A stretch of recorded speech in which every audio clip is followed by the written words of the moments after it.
ഈ വീഡിയോയിൽ വളരെ നിർണായകമായിട്ടുള്ള കുറച്ച് ഡെവലപ്മെൻറ്റുകൾ. അതിൽ 2-3 വിഷയങ്ങൾ ഷോർട്ടായിട്ട് ആദ്യമേ തന്നെ പറഞ്ഞു പോവാം. ആയത്തുൽ ഖമനേയി കൊല്ലപ്പെട്ടിട്ട് ഏതാണ്ട് 3 മാസങ്ങളായി. ഇതുവരെ ബറിയൽ സെറിമണി നടത്താൻ പറ്റിയിട്ടില്ല. അതുമായിട്ട് ബന്ധപ്പെട്ട് അഭിപ്രായ വ്യത്യാസം IRGCക്കുള്ളിൽ നിലനിൽക്കുന്നുണ്ട്. രണ്ടാമത്, അമേരിക്കയും ഇറാനും തമ്മിൽ സംസാരിച്ച് റെഡിയാക്കി വെച്ചിരിക്കുന്ന ഒരു MOU ഡീലുണ്ട്. ആ ഡീലിനെ കുറിച്ച് ഇന്നലെ തന്നെ നമ്മൾ വിശദമായിട്ടുള്ള റിപ്പോർട്ട് നിങ്ങൾക്ക് തന്നിട്ടുണ്ട്. MOU സൈൻ ചെയ്യുന്ന ആ ഒരു ടൈം ലൈൻ മുതലുള്ള 60 ദിവസത്തേക്കുള്ള പ്ലാനുകൾ, ആക്ഷൻ പ്ലാനുകൾ എന്തൊക്കെയാണുള്ളത് അതിനകത്ത് വളരെ വിശദമായിട്ട് തന്നെ നമ്മൾ പറഞ്ഞു പോയിട്ടുണ്ട്. അതിലൊരു അഡീഷണൽ പോയിൻ്റ് ആയിട്ട് ഇപ്പം ഖത്തറിൻ്റെ അടുത്ത് ഒരു $12 ബില്യൺ വർത്ത് വരുന്ന ഇറാൻ്റെ അസറ്റ് ഫ്രോസൺ ഫണ്ട് കാറ്റഗറിയിൽ അവർ പെടുത്തി വെച്ചിട്ടുണ്ട്. അപ്പോൾ ആ ഫണ്ടുമായിട്ട് ബന്ധപ്പെട്ട വിഷയത്തിൽ കഴിഞ്ഞ നെഗോസിയേഷൻ്റെ ടൈമിൽ ഖത്തറിലേക്ക് എത്തിയ സമയത്ത് ഇറാൻ്റെ പാർലമെൻറ്റ് സ്പീക്കർ ഗാലിബാഫിൻ്റെ നേതൃത്വത്തിലുള്ള ആ ടീം അംഗങ്ങൾ ഖത്തറുമായിട്ട് ചർച്ച നടത്തി ആ ഫണ്ട് ഞങ്ങൾക്ക് വിത്തൗട്ട് എനി കണ്ടീഷനിൽ അത് റിലീസ് ചെയ്ത് തരണം, എന്നാൽ മാത്രമേ ഞങ്ങൾ MOU സൈൻ ചെയ്യൂ എന്ന് പറഞ്ഞിട്ടുള്ള ഒരു ചെക്ക്മേറ്റാണ് ഖത്തറിൻ്റെ മുന്നിൽ വെച്ചത്. അപ്പോഴത്തേക്ക് ഖത്തർ പറഞ്ഞത് ഞങ്ങൾ വേണമെങ്കിൽ ഒരു $6 ബില്യൺ അതിൽ നിന്നും റിലീസ് ചെയ്ത് തരുന്നതുമായിട്ട് ബന്ധപ്പെട്ട വിഷയത്തിൽ ചെറിയ നീക്കുപോക്കുകൾ നടത്താം, ഇല്ലെങ്കിൽ അതുമായിട്ട് ബന്ധപ്പെട്ട വിഷയത്തിൽ അമേരിക്കയുമായിട്ട് ചർച്ച നടത്താം എന്നുള്ളൊരു ഉറപ്പ് ഖത്തർ ഇറാന് നൽകിയിട്ടുണ്ടായിരുന്നു. പക്ഷേ അത് ഖത്തർ ഇപ്പോൾ പറയുന്നത്, അതായത് $6 ബില്യൺ കച്ചവടമാവാം, ക്രെഡിറ്റ് ലൈൻ മാതിരിയുള്ള കച്ചവടം, അത്തരത്തിലാണെങ്കിൽ ഓക്കെയാണ്, അല്ലാതെ ഫണ്ടായിട്ട് അങ്ങനെ ട്രാൻസ്ഫർ ചെയ്യാനൊന്നും പറ്റത്തില്ല എന്നാണ് പറഞ്ഞിരിക്കുന്നത്. അപ്പോൾ ഈ ഒരു വിഷയം MOU സൈൻ ചെയ്യുന്നതിന് മുൻപായിട്ട് എന്തെല്ലാം കാര്യങ്ങൾ നേട്ടങ്ങൾ കൊയ്യാൻ പറ്റും, എന്തെല്ലാം കാര്യങ്ങളിലേക്ക് ലെവറേജ് എടുക്കാൻ പറ്റും എന്നുള്ള തരത്തിൽ ഇറാൻ ചിന്തിക്കുന്നുണ്ട്. MOU സൈൻ ചെയ്ത് കഴിഞ്ഞാൽ കഴിഞ്ഞ്, MOU സൈൻ ചെയ്യുന്നതിന് മുന്നേ തന്നെ എന്തെങ്കിലുമൊക്കെ നേട്ടങ്ങൾ കൈവരിക്കാൻ പറ്റുമോ എന്നുള്ള തരത്തിൽ ഇറാൻ ശ്രമിക്കുന്നുണ്ട്. ആ ശ്രമത്തിൻ്റെ ഭാഗമാണ് ഈ ഖത്തറിൻ്റെ വിഷയവും. അമേരിക്കയുടെ വാർ സെക്രട്ടറി പീറ്റർ ഹെക്സത്ത് പറഞ്ഞിരിക്കുന്നത്, ഞങ്ങൾക്ക് യുദ്ധം തുടങ്ങാൻ വലിയ താമസമൊന്നുമില്ല, എങ്ങനെയാണോ ഞങ്ങൾ നിർത്തിയത് അതേപോലെ തന്നെ ഞങ്ങൾക്ക് വാർ റെസ്യൂം ചെയ്യാൻ വളരെ എളുപ്പത്തിൽ തന്നെ പറ്റും. അപ്പോൾ അതുകൊണ്ട് ഇറാൻ അവർ പറഞ്ഞതുപോലെ MOUയിൽ സൈൻ ചെയ്ത് കാര്യങ്ങൾ മുന്നോട്ട് നീക്കുന്നതായിരിക്കും നല്ലത് എന്നുള്ളൊരു മുന്നറിയിപ്പാണ് പീറ്റർ ഹെക്സത്ത് പറഞ്ഞിരിക്കുന്നത്. Our stockpiles are more than suited for that, both there and around the globe, because of how we balance exquisite and more plentiful munitions. So we're in a very good place. അതായത് പല മാധ്യമങ്ങളും ഇപ്പോഴും അമേരിക്കയും ഇറാനും തമ്മിൽ എല്ലാ ഡീലും okay ആയി എന്നുള്ള തരത്തിലാണ് പബ്ലിഷ് ചെയ്തുകൊണ്ടിരിക്കുന്നത്. പക്ഷേ ഇവിടെ ഒരു കാര്യമുണ്ട്, അത് ഇന്നലത്തെ സിറ്റുവേഷനാണ്. ഇന്നത്തെ സിനാരിയോ ഇതാണ്. അതായത് അതിൽ നിന്ന് ഫർദറായിട്ട്, അതായത് ഈ സംസാരിച്ച് വെച്ചിരിക്കുന്ന MOUവിലും മാറ്റങ്ങളൊന്നും വരുത്താനില്ല. പക്ഷേ അതിനെ ചുറ്റിപ്പറ്റി കുറേ ലെവറേജസ് ആഗ്രഹിക്കുന്നുണ്ട് ഇറാൻ. അമേരിക്ക ഓൾറെഡി പറഞ്ഞു കഴിഞ്ഞു, ഇതിൽ സൈൻ ചെയ്ത് കഴിഞ്ഞാൽ ഞങ്ങൾ കുറച്ച് ഇളവുകളൊക്കെ തരാമെന്ന് പറഞ്ഞിട്ടുണ്ട്.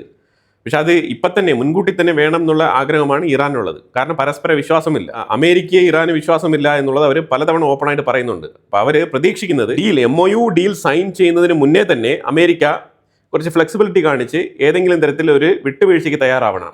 അതാണ് അവർ പ്രതീക്ഷിക്കുന്നത്. അതായത് ഇത് ഇല്ലെങ്കിൽ ഏതെങ്കിലും തരത്തിലുള്ള ഉപരോധങ്ങളിലേക്ക് ചില ഇളവുകൾ കൊടുക്കുക. അത് ഈ ഡീൽ സൈൻ ചെയ്യുന്നതിന് മുന്നേ തന്നെ ഈ ഇളവുകൾ വേണമെന്ന് ഇറാൻ ആഗ്രഹിക്കുന്നുണ്ട്. അതാണ് ഇറാൻ പ്രതീക്ഷിക്കുന്ന അമേരിക്കയുടെ ട്രസ്റ്റ്. ആ ട്രസ്റ്റ് നേടിയെടുക്കാൻ അമേരിക്കയ്ക്ക് ഇതുവരെ കഴിഞ്ഞിട്ടില്ല എന്നുള്ളതാണ് അവരുടെ വാദം. എനിവേ, അങ്ങോട്ടും ഇങ്ങോട്ടും ചർച്ചകൾ ഇപ്പോഴും നടന്നുകൊണ്ട് തന്നെയാണ് ഇരിക്കുന്നത്. പക്ഷേ ഇതുവരെ ഒരു രീതിയിലുമുള്ള കീ ഡെവലപ്മെൻറ്റ്സ് ഉണ്ടായിട്ടില്ല. അതാണ് യാഥാർത്ഥ്യം. ഇന്നത്തെ പ്രധാനപ്പെട്ട വിഷയം എന്ന് പറഞ്ഞാൽ, ആന്റോണിയോ ഗുട്ടറസിനെതിരെ ഇസ്രായേൽ വലിയ രീതിയിലുള്ള സ്റ്റേറ്റ്മെൻറ്റ് പുറത്തിറക്കിയിട്ടുണ്ട്. അതായത് ആന്റോണിയോ ഗുട്ടറസുമായിട്ട് ഇനി ഒരു തരത്തിലുള്ള ബന്ധങ്ങളുമില്ല, അയാൾ UN ഉള്ളിടത്തോളം ഇനി ഇസ്രായേൽ UN അഡ്രസ്സ് ചെയ്യില്ല എന്നാണ് പറഞ്ഞിരിക്കുന്നത്. അതിന് പ്രധാനപ്പെട്ട കാരണം എന്താണെന്ന് പറഞ്ഞാൽ, ഹമാസിനെ ഏത് കാറ്റഗറിയിലാണോ പെടുത്തിയിരിക്കുന്നത് അതേ കാറ്റഗറിയിൽ ഇസ്രായേലിൻ്റെ IDF ഫോഴ്സിനെ പെടുത്തിയിട്ടുണ്ട് ഇപ്പോൾ. അതായത് ലൈംഗിക അതിക്രമം കാണിച്ചുകൊണ്ടുള്ള ആക്രമണ ശൈലി, അതാണല്ലോ October 7, 2023 ഹമാസ് ഇസ്രായേലിനുള്ളിൽ നടത്തിയത്. ആ മൃഗീയമായ പ്രവൃത്തിക്ക് സമാനമായ പ്രവൃത്തിയാണ് IDF ചെയ്യുന്നത് എന്നുള്ള തരത്തിൽ ഒരു റിപ്പോർട്ട് UN പബ്ലിഷ് ചെയ്തുകൊണ്ട് ഇസ്രായേലിനെതിരെ റെസൊല്യൂഷൻ കൊണ്ടുവന്ന് ഇസ്രായേലിനെ ഹമാസിൻ്റെ അതേ കാറ്റഗറിയിൽ ലൈംഗിക അതിക്രമം കാണിക്കുന്ന ഈ തീവ്രവാദ പട്ടികയിൽ ഉൾപ്പെടുത്തിയിരിക്കുന്ന ഹമാസിനോടൊപ്പം IDFനെ ചേർത്ത് വെച്ചിട്ടുണ്ട്. അതാണ് പ്രധാനപ്പെട്ട പ്രശ്നം. ഈ പ്രശ്നം എന്തിനെ ചൊല്ലിയാണെന്ന് പറഞ്ഞാൽ, ഈ ഗാസയിലേക്ക് ഫ്ലോട്ടില എന്ന് പറഞ്ഞിട്ടുള്ള കുറേ ടീമുകൾ വന്നല്ലോ. ഈ ഫ്ലോട്ടില ടീമിനെ കുറിച്ച് ഞാൻ അന്നേ പറഞ്ഞിട്ടുണ്ട്. ഈ ഫ്ലോട്ടില ടീമിനുള്ളിൽ തന്നെ ലൈംഗിക അതിക്രമങ്ങൾ നടക്കുന്നുണ്ട്. ഇതിന് നേതൃത്വം കൊടുക്കുന്ന ആൾക്കാർ ബോട്ടിനുള്ളിൽ വെച്ചിട്ട് അതിൽ പങ്കെടുക്കാൻ വന്ന സ്ത്രീകളെ അവർ ലൈംഗികമായിട്ട് ദുരുപയോഗം ചെയ്തിട്ടുണ്ട് എന്നുള്ള രീതിയിലുള്ള വാർത്ത ഞാൻ ഇതിന് മുമ്പ് തന്നെ നമ്മളുടെ വീഡിയോ കണ്ടിട്ടുള്ളവർക്ക് വളരെ വ്യക്തമായിട്ട് മനസ്സിലാക്കാൻ പറ്റും. ഇത് നമ്മൾ അപ്ഡേറ്റ് ചെയ്തിട്ടുള്ള വാർത്തയാണ്. ഇതുമായിട്ട് ബന്ധപ്പെട്ട വിഷയത്തിലാണ് ഈ ഫ്ലോട്ടില ടീം അംഗങ്ങളുടെ ബോട്ട് മെഡിറ്ററേനിയൻ്റെ ഉൾക്കടലിൽ വെച്ച് തന്നെ ഇസ്രായേലിൻ്റെ നേവി ഇവരെ തടയുകയും അതിൽ ആദ്യ 2 ബോട്ടുകളെ ഇവർ പറഞ്ഞയക്കുകയും അടുത്ത് വന്ന 3 ബോട്ടുകളെ ഇവർ സീസ് ചെയ്യുകയും അതിലുള്ള ഈ ഫ്ലോട്ടില മെമ്പേഴ്സിനെ ഇവർ അറസ്റ്റ് ചെയ്ത് കൊണ്ടുവരികയും ഇസ്രായേലിൻ്റെ ഉള്ളിൽ ഇത്താമിർ ബെൻ ഗിവർ അടങ്ങുന്ന ടീം ഇവരെ ക്രൂരമായ രീതിയിൽ ഡീല് ചെയ്തിരുന്നു എന്നുള്ളത് യാഥാർത്ഥ്യമാണ്. പക്ഷേ അവിടെ ലൈംഗിക അതിക്രമം നടന്നു എന്നുള്ളതിന് തെളിവില്ല. പക്ഷേ ഇപ്പം ഇവർ പറഞ്ഞു വരുന്നത് മൊത്തത്തിൽ പാലസ്തീൻ പ്രിസണേഴ്സ് അവിടെ ജയിലിൻ്റെ ഉള്ളിൽ അടച്ചു വെച്ചിരിക്കുന്ന ആൾക്കാരുണ്ടല്ലോ, അവരുടെയും കാര്യങ്ങളൊക്കെ മനുഷ്യാവകാശ ലംഘനങ്ങൾ ഇമാതിരിപ്പെട്ട വിഷയങ്ങളൊക്കെ ഇവർ എംഫസൈസ് ചെയ്തുകൊണ്ട് ഇവർ പലതരത്തിലുള്ള റിപ്പോർട്ടുകൾ കളക്ട് ചെയ്തു എന്ന് പറഞ്ഞ് വരുത്തി തീർത്തുകൊണ്ടാണ് സോളിഡ് എവിഡൻസ് ഇസ്രായേലിനെതിരെ ഉണ്ട് എന്നുള്ള തരത്തിലാണ് ആന്റോണിയോ ഗുട്ടറസ് ഈ നിലപാട് വ്യക്തമായിട്ട് പറഞ്ഞിരിക്കുന്നത്. സോളിഡ് എവിഡൻസ് ഉണ്ടെന്നുണ്ടെങ്കിൽ തീർച്ചയായിട്ടും അത് പബ്ലിക് ഡൊമൈനിൽ അവൈലബിൾ ആക്കേണ്ടതാണ്. പക്ഷേ ഇസ്രായേൽ അതിനെ ശക്തമായ രീതിയിൽ എതിർക്കുന്നുണ്ട്. കാരണം IDF എന്ന് പറയുന്നത് ഇസ്രായേൽ എന്ന് പറഞ്ഞ രാജ്യത്തിൻ്റെ ട്രെയിൻഡ് ആർമിയാണ്. അപ്പോൾ ആർമിക്കെതിരെ, ഒരു രാജ്യത്തിൻ്റെ ആർമിക്കെതിരെ ഇത്തരത്തിലുള്ള അലിഗേഷൻസ് ഉന്നയിക്കുമ്പോൾ കൃത്യമായിട്ടുള്ള തെളിവുകളാണ് അവിടെ ലീഡ് ചെയ്യേണ്ടത്. എനിവേ ഇപ്പം നിലവിൽ ഈ തർക്കം ലൈവ് ലൈറ്റിൽ വന്നിട്ടുണ്ട്. തീർച്ചയായിട്ടും ഇസ്രായേൽ ഇതുമായിട്ട് ബന്ധപ്പെട്ട് ശക്തമായ രീതിയിൽ കണ്ടംപ്റ്റ് രേഖപ്പെടുത്തിയിട്ടുണ്ട്. ഇനി UN-നെതിരെ അമേരിക്ക ഏത് തരത്തിലാണ് പ്രതികരിക്കാൻ പോകുന്നത് നമുക്കറിയില്ല.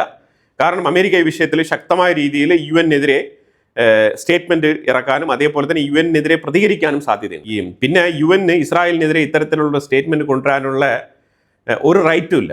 കാരണം അപ്പുറത്തുള്ളത് ഹമാസാണ്. ഹമാസ് ഏത് തരത്തിലാണ് ഒക്ടോബർ 7 ആക്രമണം നടത്തിയതെന്നുള്ളതും അതേപോലെ ഇസ്രായേൽ സിറ്റിസൻസിനെ അവിടെയുള്ള സ്ത്രീകളെയും ഇവർ പിടിച്ചുകൊണ്ടുപോയി ഇവർ ക്യാപ്റ്റിവിറ്റിയിൽ വെച്ചിട്ട് അവരെ പീഡിപ്പിച്ചിട്ടുണ്ടെന്നുള്ള വാർത്തകൾ പുറത്തു വന്നിട്ടുണ്ട്. ഡയറക്റ്റ് സ്റ്റേറ്റ്മെന്റ് പുറത്തു കിടപ്പുണ്ട്, പബ്ലിക് ഡൊമൈനിൽ അവൈലബിൾ ആണ്. ഇസ്രായേലിൻ്റെ പല ചാനലുകൾക്ക് ഈ സ്ത്രീകൾ ഡയറക്റ്റായിട്ട് ഇൻ്റർവ്യൂ കൊടുത്തിട്ടുണ്ട്. അതെല്ലാം തന്നെ അവൈലബിൾ ആണ്.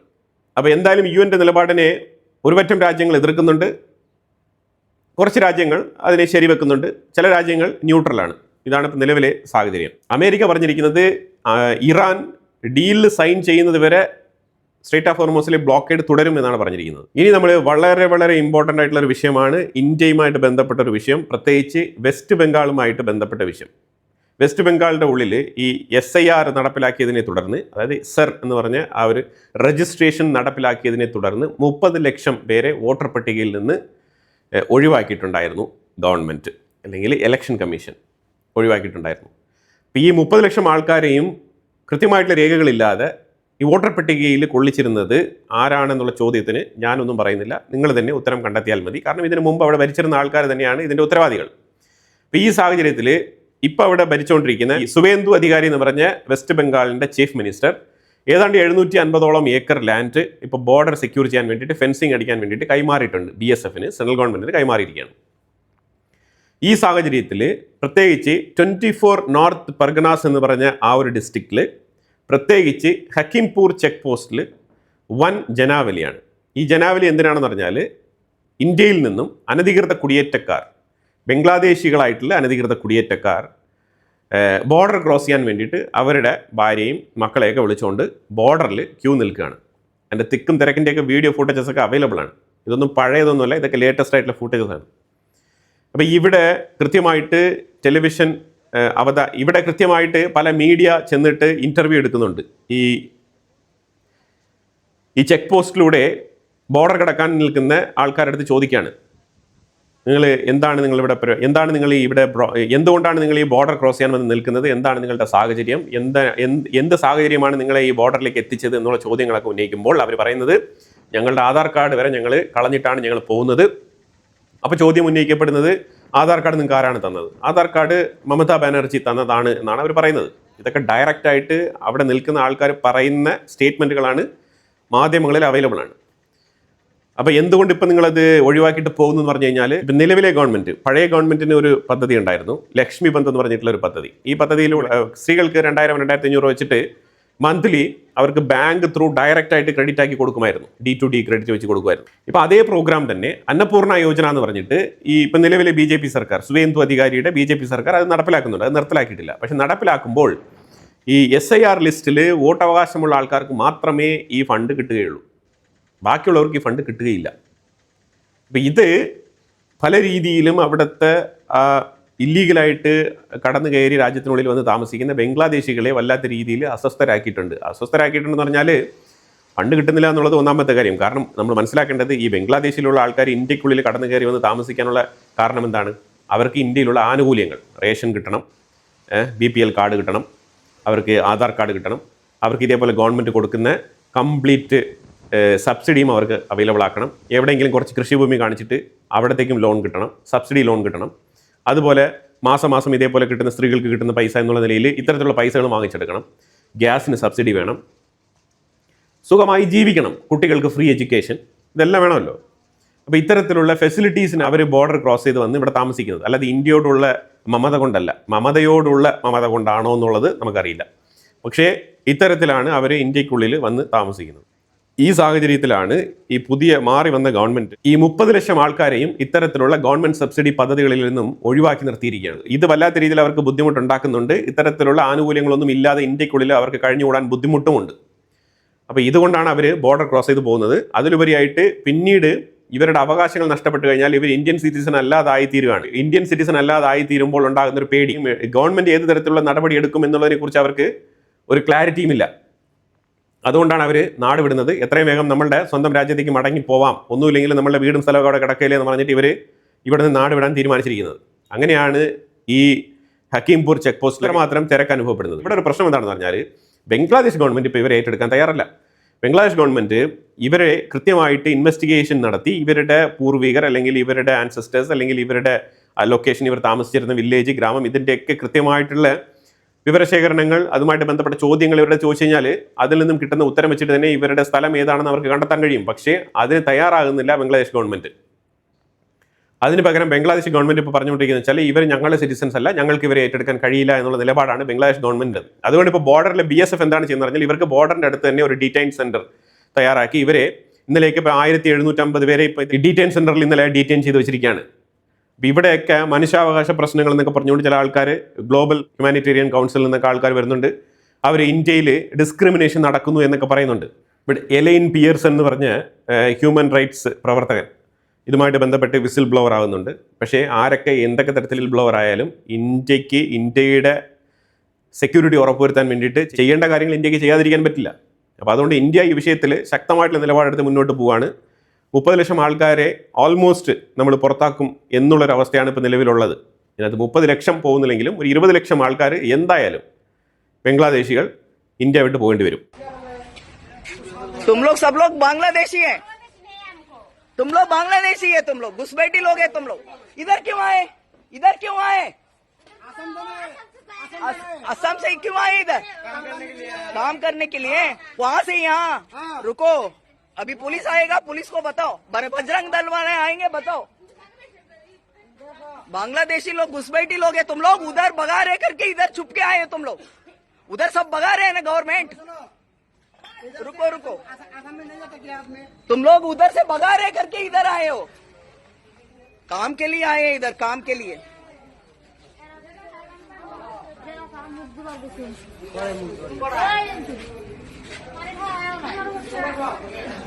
അപ്പോൾ ഇതേ മാതൃകയിൽ കാര്യങ്ങൾ മുന്നോട്ട് പോയി കഴിഞ്ഞാൽ ഇത് ബംഗ്ലാദേശിനുണ്ടാക്കാൻ പോകുന്ന തലവേദന ചെറുതല്ല. എന്തായാലും ഇന്ത്യയും ബംഗ്ലാദേശുമായിട്ടുള്ള റിലേഷൻഷിപ്പും ഈ ഒരു സ്പെസിഫിക് ഇഷ്യൂവുമായിട്ട് ബന്ധപ്പെട്ട് വഷളാകാനുള്ള സാധ്യത വളരെ കൂടുതലാണ്. അപ്പോൾ ഇതിനകത്ത് നിങ്ങൾ മനസ്സിലാക്കേണ്ടത് ഈ 30 ലക്ഷം ഗോസ്റ്റ് ബെനിഫിഷ്യറീസ് എന്നാണ് ഇപ്പം വിളിക്കുന്നത്. കാരണം ഈ വോട്ടേഴ്സ് പട്ടികയിൽ നിന്നും ഈ ആൾക്കാരെ നീക്കം ചെയ്യുമ്പോൾ ഇത് ആർക്കാണ് ഗുണം ചെയ്യുന്നത്? മറ്റുള്ള സ്റ്റേറ്റുകളിലെല്ലാം തന്നെ SIR നടപ്പിലാക്കിയിട്ടുണ്ട്. SIR നടപ്പിലാക്കുമ്പോൾ പേര് വിട്ടുപോയ ഇന്ത്യൻ പ്രജകളായിട്ടുള്ള ആൾക്കാർ ശരിക്കും പറഞ്ഞാൽ അവർക്ക് അപ്പീൽ പോകാനുള്ള റൈറ്റ് ഉണ്ട്. അവരുടെ കയ്യിലുള്ള രേഖകളൊക്കെ വെച്ചുകൊണ്ട് അവർക്ക് അപ്പീൽ പോകാം. ഒരു രാജ്യത്തിൻ്റെ പ്രജയെ ഒരു SIRൻ്റെ പേരിൽ പ്രജയല്ലാതാക്കാനൊന്നും പറ്റില്ല. നിങ്ങൾ ജനിച്ച ഹോസ്പിറ്റൽ, നിങ്ങൾ പഠിച്ച സ്കൂൾ, നിങ്ങൾ പഠിച്ച കോളേജ്, ഇതേപോലെ നിരവധി രേഖകൾ നിങ്ങൾക്ക് നിങ്ങളുടെ രാജ്യത്തിൻ്റെ ഉള്ളിൽ നിന്നും സംഘടിപ്പിക്കാൻ കഴിയും. കാരണം നിങ്ങളുടെ രാജ്യത്തിൻ്റെ സിറ്റിസനാണ്. പക്ഷേ അതേസമയം ബംഗ്ലാദേശിൽ നിന്ന് വന്നവന് ഈ സാധനങ്ങളൊന്നും സംഘടിപ്പിക്കാൻ കഴിയില്ല. യെസ്, ഇപ്പോൾ ഇതിനകത്ത് ഗവൺമെൻറ്റിൻ്റെ കുറ്റകരമായ അനാസ്ഥ എന്ന് പറഞ്ഞു കഴിഞ്ഞാൽ നമുക്ക് ഇതിനകത്ത് 2-3 വിഷയം ചൂണ്ടിക്കാണിക്കാൻ കഴിയും. ഒന്ന്, ഇവർക്ക് ആധാർ കാർഡ് കൊടുത്തവരാണ്. Aadhaar card central government issue ചെയ്യുന്ന ഒരു ഐഡൻറ്റിറ്റി പ്രോഗ്രാമാണ്. ഈ ഐഡൻറ്റിറ്റി പ്രോഗ്രാമിൻ്റെ കീഴിൽ ഇവർക്ക് ID കാർഡ് എങ്ങനെ കിട്ടി? Number 1 question. രണ്ടാമത്, ഒരു ആധാർ കാർഡ് കിട്ടിക്കഴിഞ്ഞാൽ പിന്നെ നിങ്ങൾക്ക് പാൻ കാർഡ് എടുക്കാം. പാൻ കാർഡ് എടുത്തു കഴിഞ്ഞാൽ നിങ്ങൾക്ക് ആധാർ കാർഡും പാൻ കാർഡും വെച്ചുകൊണ്ട് നിങ്ങൾക്ക് മൊബൈൽ നമ്പർ എടുക്കാം. ഇതെല്ലാം കിട്ടിക്കഴിഞ്ഞാൽ നിങ്ങൾക്ക് പാസ്പോർട്ട് എടുക്കാം. അപ്പോൾ ഇങ്ങനെ ഒരു പാസ്പോർട്ട് കിട്ടിക്കഴിഞ്ഞാൽ നിങ്ങൾ ഓത്തറൈസ്ഡ് ഇന്ത്യൻ സിറ്റിസനായിട്ട് മാറുകയാണ്. അപ്പോൾ ഇങ്ങനെയുള്ള സംവിധാനങ്ങളുടെ ലൂപ്പ് ഹോൾ, ഈ ലൂപ്പ് ഹോളിലേക്ക് കറപ്ഷനിലൂടെ കടന്നു കയറിയത് ആരാണ്?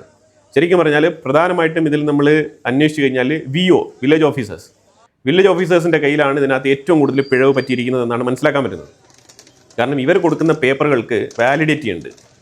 മിനിമം 6 മാസമാണ് ഇതിൻ്റെ വാലിഡിറ്റി. 6 മാസത്തിനുള്ളിൽ ഇവർ ഓരോ ഡോക്യുമെൻറ്റുകൾ സംഘടിപ്പിക്കും. വില്ലേജ് ഓഫീസറെ പണം കൊടുത്ത് സ്വാധീനിച്ച് അയാളുടെ കയ്യിൽ നിന്നും പല പല സർട്ടിഫിക്കറ്റുകൾ എഴുതി വാങ്ങിച്ചുകൊണ്ട് പോയി ഗവൺമെൻറ്റിൽ നിന്നും പല രേഖകളും സംഘടിപ്പിക്കുകയാണ്. ഇതാണ് സംഭവിച്ചിരിക്കുന്നത്. ഈ വില്ലേജ് ഓഫീസറുകളെയൊക്കെ നിയന്ത്രിച്ചിരുന്നത് ആരാണ്? ഗവൺമെൻറ്റിൽ ഇത്തരത്തിലുള്ള സ്വാധീനം ചെലുത്തുന്ന ആൾക്കാർ ആരാണ്? ഈ സ്റ്റേറ്റ് ആരാണ് റൂൾ ചെയ്തിരുന്നത്? അവർക്ക് ഇതുകൊണ്ടുണ്ടാകുന്ന ഗുണം എന്താണ്? നിരന്തരം കസേരയിൽ ഇരിക്കാൻ വേണ്ടിയിട്ട് കുറേ വോട്ടേഴ്സിനെ സ്വാധീനിച്ചുകൊണ്ട് വെച്ചിട്ടുണ്ട്. ഇതാണ് പ്രധാനമായിട്ട് ഇതിൽ നിന്ന് മനസ്സിലാക്കാൻ പറ്റുന്നത്. എനിവേ, മറ്റു പല സ്റ്റേറ്റുകളിലും SIR നടപ്പിലാക്കിയ സമയത്ത് ഇത്തരത്തിൽ തോറ്റ ആൾക്കാർ SIR കൊണ്ടാണ് തോറ്റത് എന്നുള്ളൊരു ആരോപണം ഉയർത്തിയില്ല. പക്ഷേ വെസ്റ്റ് ബംഗാളിൽ ഇത്തരത്തിലൊരു ആരോപണം ഉയർന്നു വന്നിട്ടുണ്ടായിരുന്നു. പക്ഷേ അവിടെയും നമ്മൾ ഈ SIR നടപ്പിലാക്കിയത് കൊണ്ടാണ് മമതാ ബാനർജി തോറ്റത് എന്നുള്ള അഭിപ്രായം എനിക്കില്ല. തികച്ചും വെസ്റ്റ് ബംഗാളിലെ ജനങ്ങൾ ഒരു മാറ്റം ആഗ്രഹിച്ചിട്ടുണ്ടായിരുന്നു. അതുകൊണ്ട് തീർച്ചയായിട്ടും മമതാ ബാനർജിക്ക് അവിടെ തോൽക്കേണ്ടി വന്നു എന്ന് മാത്രമേ നമുക്ക് ഇതിനകത്ത് മനസ്സിലാക്കാൻ പറ്റുന്നുള്ളൂ. എനിവേ, ഇപ്പം നിലവിൽ ഒരു ഗവൺമെൻറ് മാറിയിട്ട് പുതിയ ഗവൺമെൻറ് വരുമ്പോഴത്തേക്കും അവിടുത്തെ ലൂപ്പ് ഹോൾസ് ഒക്കെ കണ്ടെത്തി പഴയ ഗവൺമെൻറ്റിൻ്റെ കുറ്റകരമായ അനാസ്ഥകളൊക്കെ കണ്ടെത്തി അതിനെ പൊതുസമൂഹത്തിലേക്ക് എടുത്തു പറഞ്ഞ് അവരുടെ പ്രതിച്ഛായ, അവരവരുടെ ഭരിക്കുന്ന പാർട്ടിയുടെ പ്രതിച്ഛായ വെളുപ്പിക്കാൻ വേണ്ടിയിട്ടുള്ള ശ്രമങ്ങൾ നടക്കാറുണ്ട്. പക്ഷേ ഇവിടെ ഇത് വെളുപ്പിക്കൽ ശ്രമമല്ല. ശരിക്കും പറഞ്ഞാൽ ഇത് ഇന്ത്യയുടെ ബോർഡർ ഷെയർ ചെയ്യുന്നതുമായിട്ട് ബന്ധപ്പെട്ട നാഷണൽ സെക്യൂരിറ്റിയുമായിട്ട് ബന്ധപ്പെട്ട വിഷയമാണ്. ഈ നാഷണൽ സെക്യൂരിറ്റിയുമായിട്ട് ബന്ധപ്പെട്ട വിഷയത്തിലാണ് ഇവിടെ വീഴ്ച സംഭവിച്ചിരിക്കുന്നത്. ഇവിടെ വെസ്റ്റ് ബംഗാൾ ഭരിച്ചിരുന്ന മമതാ ബാനർജിയുടെ തൃണമൂൽ കോൺഗ്രസിനെ മാത്രമല്ല, അതേ കാലയളവിൽ സെൻട്രൽ ഗവൺമെൻറ് ഭരിച്ചിരുന്ന BJP ഗവൺമെൻറ്റിനെയും കൂടി നമ്മളിവിടെ കുറ്റപ്പെടുത്തേണ്ട സാഹചര്യമാണ് ഇവിടെയുള്ളത്. അതാണ് മനസ്സിലാക്കേണ്ടത്. കാരണം ഇത് നാഷണൽ സെക്യൂരിറ്റിയുമായിട്ട് ബന്ധപ്പെട്ട വിഷയമാണ്.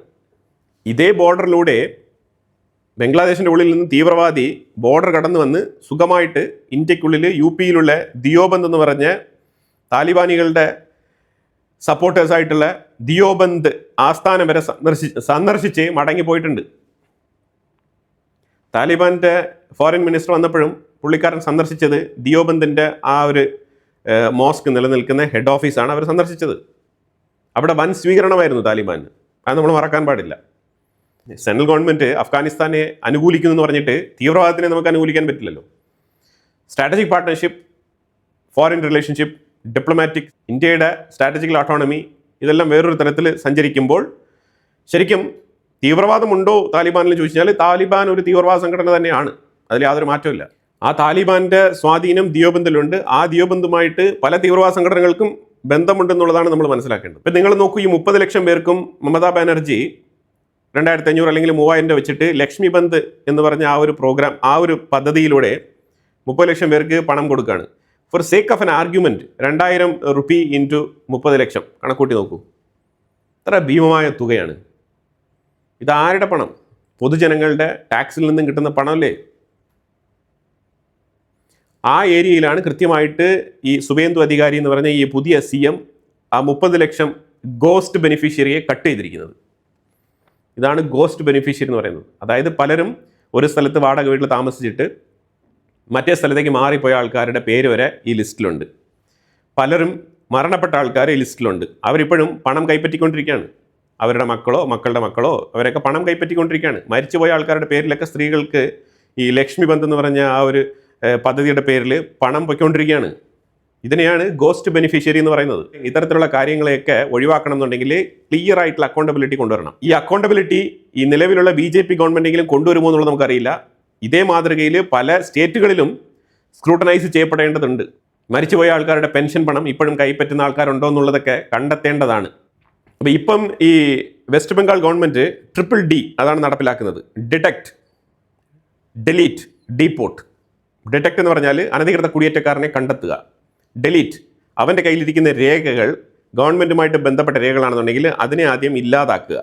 അവൻ അനധികൃത കുടിയേറ്റക്കാരനാണെന്നുള്ളത് തെളിഞ്ഞു കഴിഞ്ഞാൽ അപ്പോഴേ അവനുമായിട്ട് ബന്ധപ്പെട്ട ഗവൺമെൻറ് രേഖകൾ ഫേക്ക് ആണെന്ന് നമുക്ക് മനസ്സിലാക്കാൻ പറ്റും. ആ ഫേക്ക് രേഖകൾ തുടച്ചു നീക്കുക. അത് കഴിഞ്ഞിട്ട് അവനെ ഡീപോർട്ട് ചെയ്യുക. ഇതാണ് DDD പോളിസി ഇപ്പോൾ നടപ്പിലാക്കിക്കൊണ്ടിരിക്കുന്നത്. നെക്സ്റ്റ് മന്തോടുകൂടി നമുക്ക് ഗംഗാ റിവർ വാട്ടർ ട്രീറ്റി ബംഗ്ലാദേശുമായിട്ട് അവസാനിക്കുകയാണ്. അപ്പോൾ അത് പുതുക്കണോ വേണ്ടിയോ എന്നുള്ളത് ഇനി ഇന്ത്യ തീരുമാനിക്കണം. കാരണം അതും ഒരു ഫ്രണ്ട്ലി ട്രീറ്റിയാണ്. അപ്പോൾ ഇപ്പം ആ ഒരു വിഷയവുമായിട്ട് ബന്ധപ്പെട്ട് നിലവിൽ ഈ അനധികൃത കുടിയേറ്റക്കാരായിട്ടുള്ള ബംഗ്ലാദേശികളുടെ വിഷയത്തിൽ ബംഗ്ലാദേശ് എന്താണ് തീരുമാനമെടുത്തിരിക്കുന്നത്, ഇന്ത്യക്ക് അനുകൂലമായിട്ടുള്ള തീരുമാനം എടുക്കാൻ വേണ്ടിയിട്ടുള്ള പ്രഷർ ഇന്ത്യ ഇപ്പോൾ അപ്ലൈ ചെയ്ത് തുടങ്ങിയിട്ടുണ്ട്. പിന്നെ ഇപ്പോൾ വരും ദിവസങ്ങളിൽ ഇതിൻ്റെ ഡെവലപ്മെൻറ്റ് ഉണ്ടാവും എന്ന് നമുക്ക് പ്രതീക്ഷിക്കാം. അപ്പോൾ എന്തായാലും വളരെ ഇമ്പോർട്ടൻ്റ് ആയിട്ടുള്ള വിഷയങ്ങളാണ് നമ്മൾ ഈ വീഡിയോയിൽ നോക്കിയത്. ഇതിനെക്കുറിച്ചുള്ള അഭിപ്രായങ്ങൾ കമന്റ് ബോക്സിൽ രേഖപ്പെടുത്തുക. കൂടുതൽ വാർത്തകളുമായിട്ട് അടുത്ത വീഡിയോയിൽ വരാം. Thank you so much.